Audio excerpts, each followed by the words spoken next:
I want to talk to you guys about two things, essentially.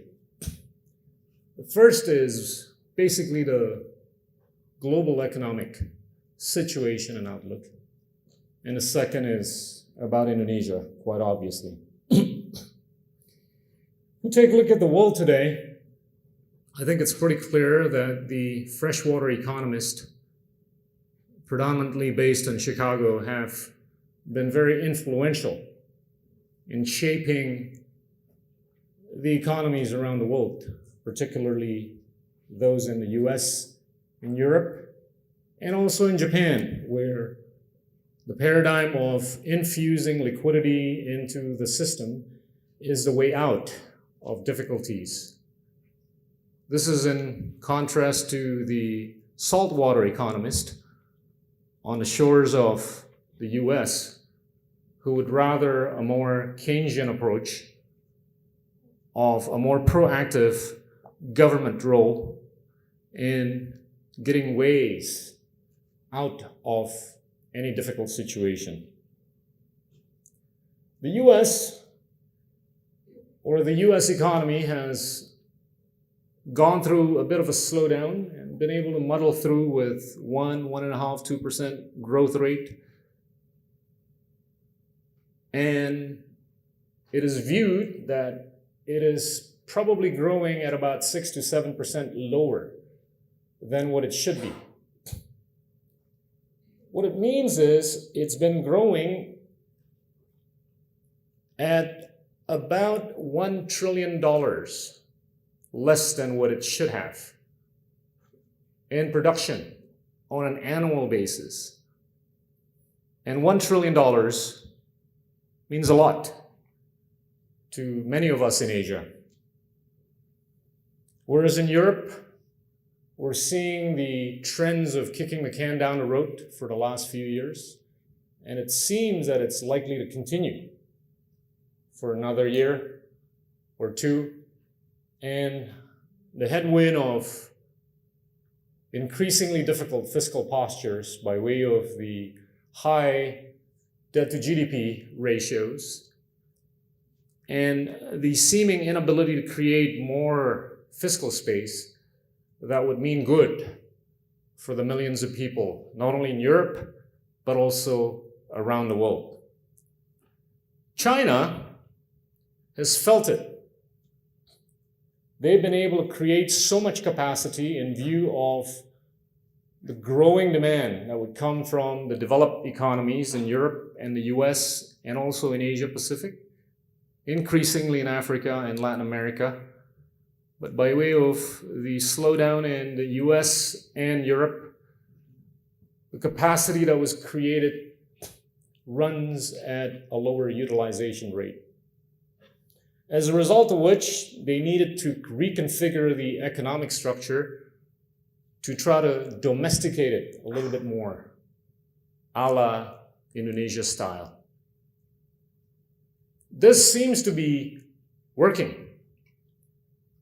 But I think one must ask the question as to whether or not the demographics are going to be in support of that thinking. Because if you want to be more consumptive, you need to make sure that there is youth, that there is reproduction. Sort of what we've gone through in Indonesia the last few years. Demographically, Indonesia has been blessed, but demographically, Indonesia could be cursed too if we don't do anything good to the young people that enter the world. The BRICS, as you know, have been slowing down, with the exception of China coming down to 7.5%. Relative to the others, it's doing fantastically. And the BRIC countries, or the BRICS countries, have been over-relying on demands coming from Europe and the US, and some of them have been over-relying on commodities. Brazil, as a result, grew at less than 1% last year and is trying to figure out a way. The world seems to lack and be in need of a new source of oracular economic wisdom. That is something what everybody's searching whether it's in Indonesia, Singapore, ASEAN, Asia Pacific, and the greater world. I had the opportunity and honor to meet up with my counterpart earlier today, the Minister of Trade and Industry, and also Minister of Finance, to talk about how ASEAN could be more resilient in the face of all these. I can speak from a trade standpoint.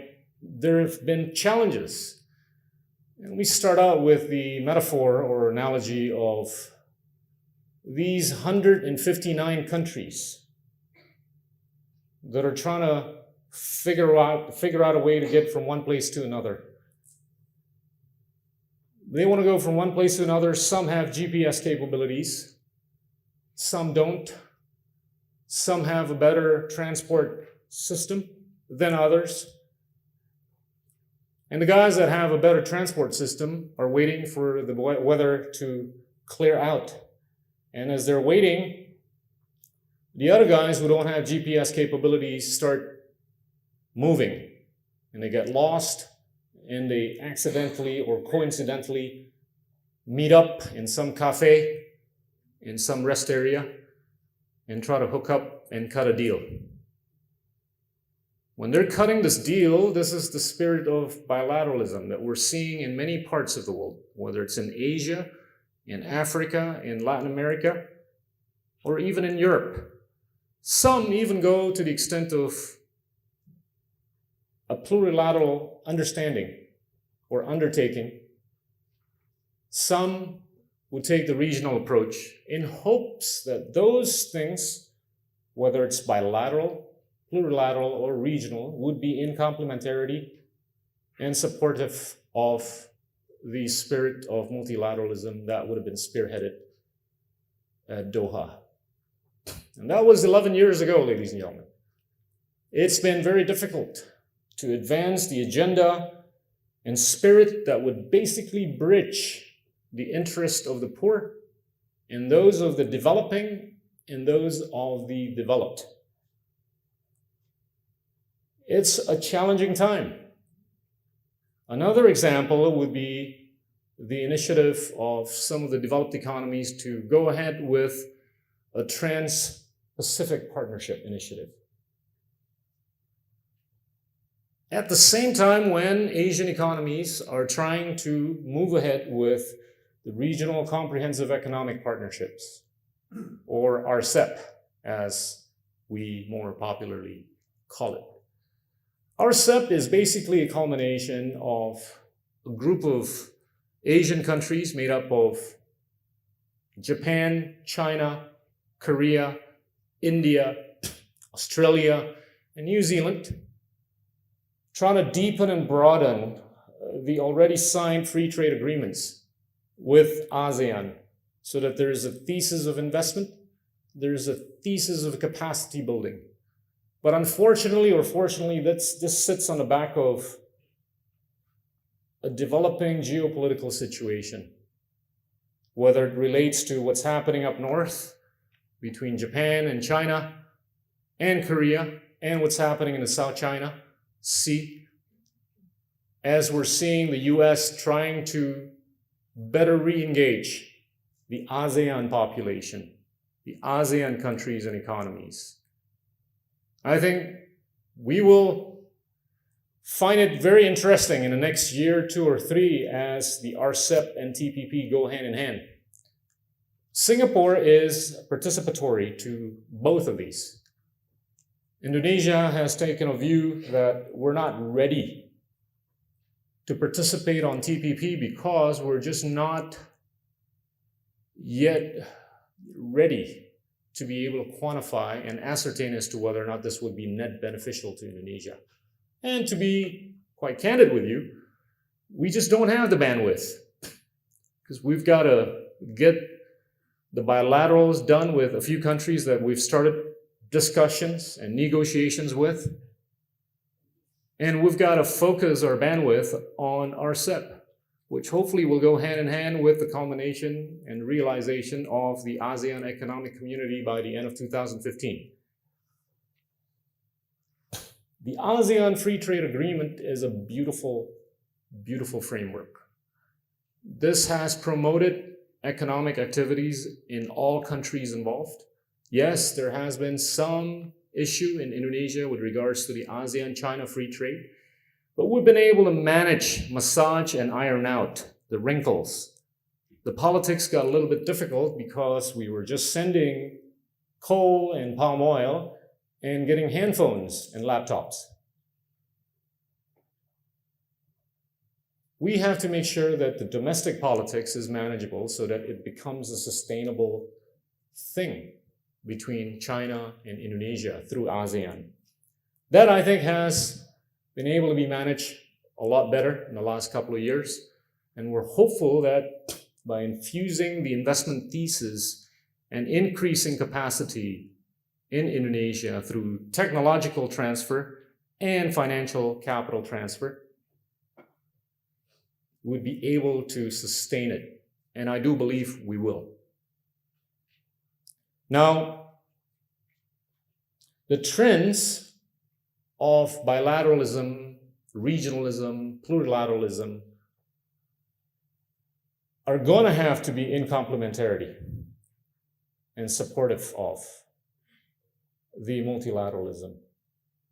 And it's key because when we meet up in Bali later this year at APEC in October and also the next ministerial conference for WTO in December, we've got to make sure that we're moving in the right direction. Policies that have been designed by countries to spur growth, to better the foundation for economic development, sometimes tend to get lost in translation. Because beliefs and policies are malleable. Malleable to the extent that the stronger do have the propensity to affect how things get perceived. That's the reality we got to live with. But I think if we stay steadfast with respect to the thesis, the narrative that we have agreed 11 years ago, I think we've got a chance. And that, I think, was reflected in the bit of a success that we got in Vladivostok some months ago when we met up at the last APEC meeting. And in recent months, we've been able to progress the conversation on topics such as the LDC package or the Least Developed Countries package and the Trade Facilitations package for the WTO. That's the global stuff. The second is on Indonesia. At the end of Sukarno, or his regime, the GDP per capita of Indonesia was at a mere $400. Then Suharto took over. At the end of his term, the GDP per capita of Indonesia was $600. To be fair, Suharto actually brought it up to $1,200. But by way of the great financial crisis in Asia in 1998, things just got diluted. And it came down to $600. And the transition government of Habibie, Megawati, Gus Dur brought the GDP per capita from $600 to about $1,100. Until 2004, when SBY or Susilo Bambang Yudhoyono took over and started and continued the reform agenda that was started earlier. By the end of last year, Indonesia's GDP per capita was about $4,000. So SBY was able to quadruple the GDP per capita from the time he took over from Megawati. And if we were to extrapolate the economy until the end of his term in October 22nd next year, there's a good chance the GDP per capita of Indonesia would be about $5,000. So that would mean the quintupling of the GDP per capita of Indonesia within a 10-year period, ever since SBY took over from Megawati. We take a look at the fiscal posture. Indonesia may have some bragging rights. We run on a debt to GDP ratio of about 23%. And we've been running a budget deficit of about 1.5% each of the last few years. Pretty good, because I remember when I was a banker, when I used to make more money than I am now. Debt to GDP ratio was at about 90%. Budget deficit was double digit. Inflation was about 70%. Last year's inflation was a little under 4%. In 2011, it was 3.5%. We've been able to manage inflation quite effectively and efficiently. It's funny when I tell people the only thing that worries me about inflation is the price of chili. The price of chili makes up a good chunk of the index for inflation. Tells you how much spicy food we eat. So if we were to want to manage inflation, we just have to eat less spicy food. The other stuff is rice, which has been stable. The other stuff is fuel, which has been an issue for the last few months. I think from a monetary and fiscal standpoint, Indonesia stands pretty ready. And by the way, only 10 million people pay taxes in Indonesia. And we have a few more than 10 million people in our population.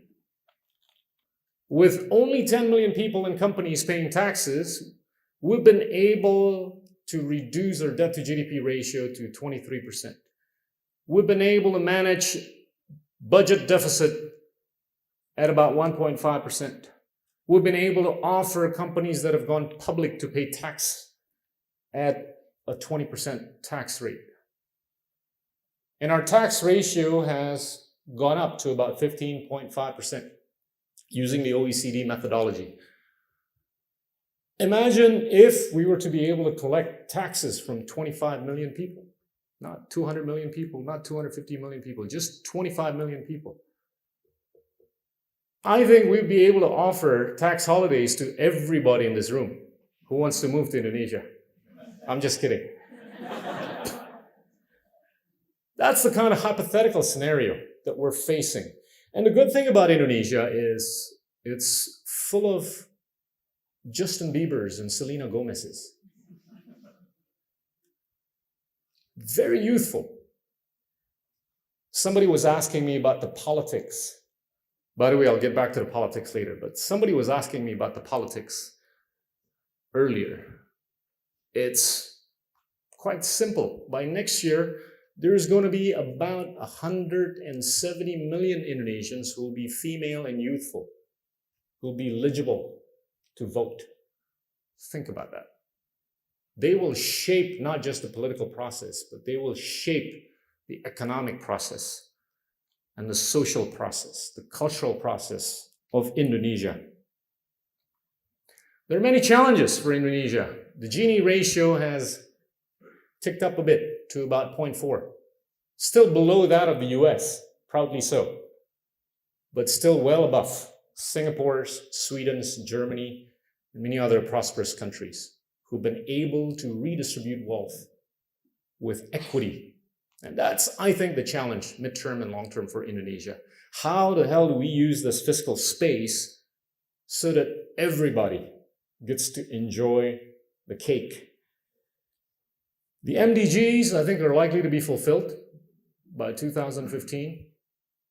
We'll probably be able to achieve an unemployment rate of 4 to 5% by next year. Poverty rate of about 6 to 7% by next year. Well below whatever rates we used to have 2, 3, 4, 5, 6, 7 years ago. I think the next challenge is how to make Indonesia more competitive. More competitive by replacing and embellishing the hopelessly antiquated infrastructure that you might have seen. Anytime anybody wants to see a traffic jam, just come to Jakarta. I guarantee you there will be a traffic jam most hours of the day. But that's a good problem. Traffic jams are emblematic of economic growth. But the question is anybody thinking about fixing it soon? That's what we've got to figure out soon. And as we have fiscally decentralized to the 33 provinces and 497 kabupatens or regencies and municipalities, I think we're on the right track. But the question has always been and will be for a bit with respect to the quality of spending. The quality of spending is off questions there. We're allocating close to 50% of the budget into the regions. But if we did a pulse check yesterday, many of the provincial leaderships, Kabupaten leaderships, are still using their budget to buy clothes, to build houses, and to buy cars instead of building roads and power plants and things that would actually help the future of the provincial government and the people within the provinces. That's the kind of quality that we have to basically drive towards going forward. The directionality is clear. It's moving in the right direction. Money-wise, it's being thrown into regions more and more. Yes, there has been leakage. Money-wise, it has been spent on better quality stuff. Yes, it's not where we want it to be. But if we take a 5-10 year view, I think there's a chance that it will be at the level that we want it to be.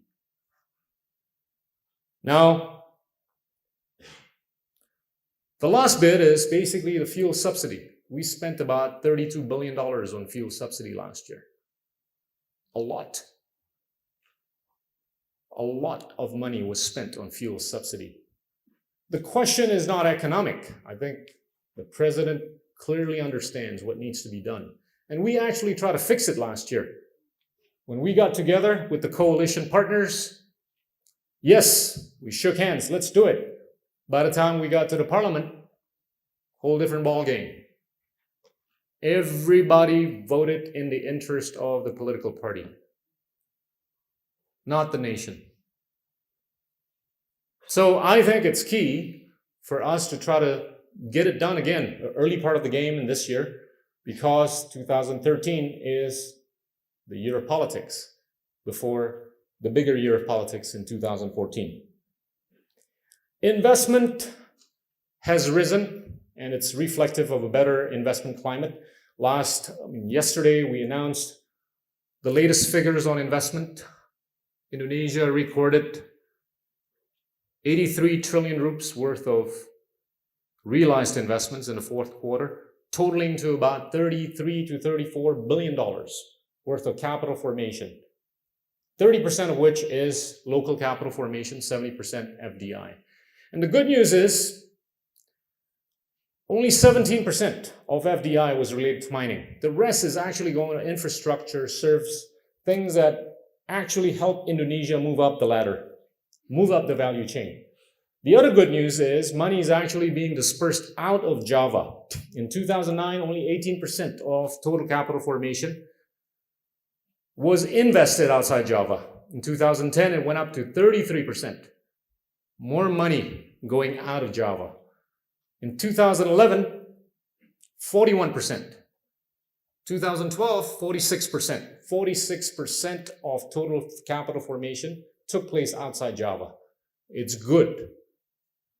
Not only is the money moving out of Java and being spread all across the 33 provinces, but it's actually being invested in stuff that actually allows us to move up the value chain. And thanks to Singapore, by the way, for being the #1 investor, year by year. Give a big hand to Singapore.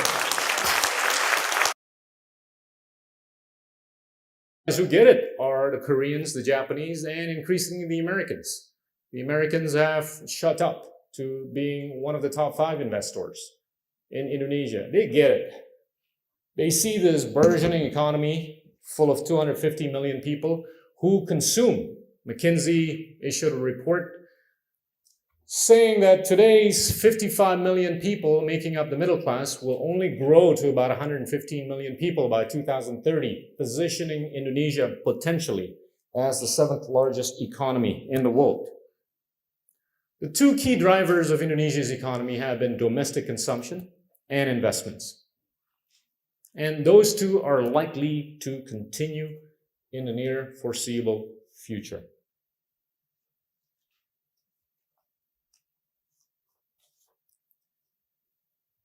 Let me talk a little bit about the future of Indonesia. Last year, Indonesia recorded a GDP of about $1 trillion. If we were to just hypothetically extrapolate the economy growing at 5% real growth, put on top of that 5% inflation rate, let it grow year on year for 20 years, barring catastrophic scenarios that could disrupt the trajectory, we could end up with a GDP of $6 to $7 trillion 20 years from today. If we were to accumulate all the GDPs going from $1 trillion last year, ending up with $6 to $7 trillion 20 years from today, the accumulation of the GDPs of Indonesia over a 20-year period is about $60 trillion. It's a lot of donuts. $60 trillion. Now, the key is, are we going to be able to maintain linearity? I see the glass half full because of the youth that's there. Now, if we go by the assumption that 60% of the economy will relate to domestic consumption, there's going to be $36 trillion US dollars that will be consumed in terms of goods and services by Indonesians in the next 20-year period. If we go by the assumption that the government will be spending about 20% of the GDP, the government has been spending about 20% of its GDP, the government will be spending about 12 trillion US dollars in the next 20-year period. If we were to assume that the government will stay on course in terms of spending 20% of its budget on education, which we're mandated to do by way of the Constitution that was amended a few years ago, the government will be spending $2.4 trillion in the next 20 years. That's 20% of the 12 trillion US dollars on education. With that kind of money, we'll be able to fill up this room with Indonesians. Not just the campus in Singapore, but the campuses, whether it's the MITs, Cambridge, Oxfords, Harvards, Stanfords. I got to mention NTU and NUS. And of course, SMU. It's real, ladies and gentlemen. Just by simple extrapolation. Sure, there's a possibility of externalities or catastrophic scenarios that could disrupt the trajectory, but if that were to go in a linear fashion at just 5% real growth, we've got a chance at educating Indonesia better and bigger. The problem is, today Indonesia only has 20,000 PhDs. China has 600,000 PhDs. India has 600,000 PhDs. We don't have not only enough PhDs, we don't have enough masters, bachelors, ITE graduates, and plumbers. So we've got to start somewhere. And the good thing is we've got the fiscal space to do it. So if we can achieve this 2.4 trillion US dollars in the next 20 years, we can spend it right, I think we can have a better future. I think we can be relevant. I think we can start thinking about being side by side with China, with India, with Brazil, with South Korea. The moment we can only be proud of having a large scale and being able to sell coal and palm oil. Can't even make iPhones. That's a sad truth. But there is a growing number of Indonesians who see the glass half full. And that's what matters. And I had the honor of meeting up with some Indonesians at this campus. I was told by Arnold that there's about 3% of the population that are Indonesians. Why don't we make that 10%? Last year, the Ministry of Trade sent 111 of its staff overseas to Singapore, Australia, Japan, the US, and Europe. The year before, we only sent 3. We've got the money now. We can actually allocate budget for the purpose of sending people to get better educated. So the possibilities are quite enormous. Now, I can't end my remarks without talking about the politics. I think the politics is very interesting. Politics and economics are related, and they tend to influence each other. We're all aware that this prolonged slump has the ability of affecting adversely the democratic values and institutions. You've seen speeches made by people who want to go forward in Indonesia. One person takes the strongman approach. Another person takes the institutionalization approach. I think what's important and relevant is that we've got to be able to continue this democratization on a path, but mix that with the institutionalization. But we can't have an institutionalization of democracy if we don't have the right people sitting at the different institutions. We can't have that now because we just don't have as many educated people as we should. But going back to the fiscal space reference, I think we've got a chance. The debate about the future will linger from a political standpoint. And I think time will tell. And if one were to size up and assess what would be the main legacies of SBY by 2014 when he steps down, I think the first legacy would be the trajectory of sustained economic development. The second would be the consolidation of ideologies. You would have heard of the announcement by the election committee a couple of weeks ago that would have weeded down the number of political parties that qualify to just 10. I remember 1998 when we just learned about democracy as Suharto stepped down. We had more than 100 parties. The last election, we had 34 parties. For next year, we're only going to have 10 parties. And you're seeing a rise of the nationalist agenda holders, which I think has a good probability of securing policy continuity post-SBY, post-2014. And that's good for business. That's good for Singapore. That's good for ASEAN. But first of all, it's good for Indonesia, because that's the track and the path we want to stay on. Politically, I think the view taking for Indonesia, the narrative ought to be with respect to not just the economic story, not just the economic thesis or narrative, but it has to be with respect to the rule of law. The rule of law is important. We get hammered all the time for not being able to deliver legal certainties. Not all the time, but many times. And you guys know it better than I do. You, Singapore, being the biggest investor, have not seen it perfect in Indonesia. There have been imperfections, admittedly. And we've got to make sure that this gets fixed. The rule of law, I think, becomes an issue by way of just one or two institutions that need to be taken a view of.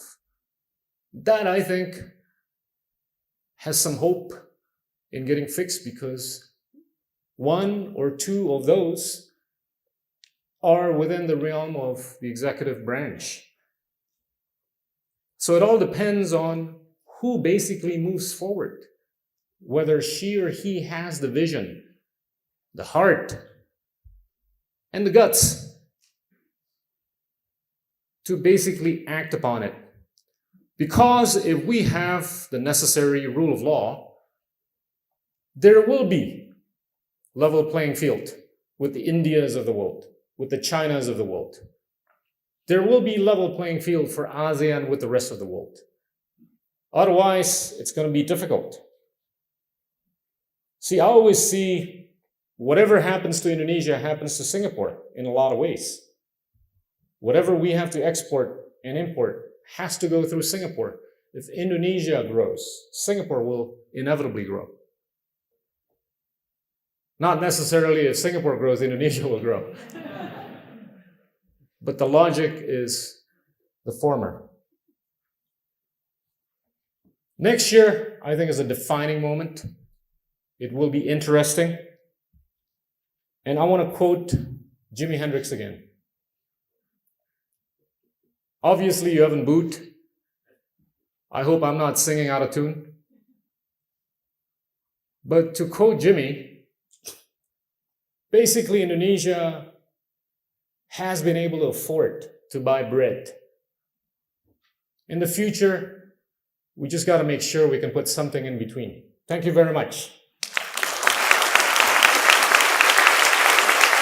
All right.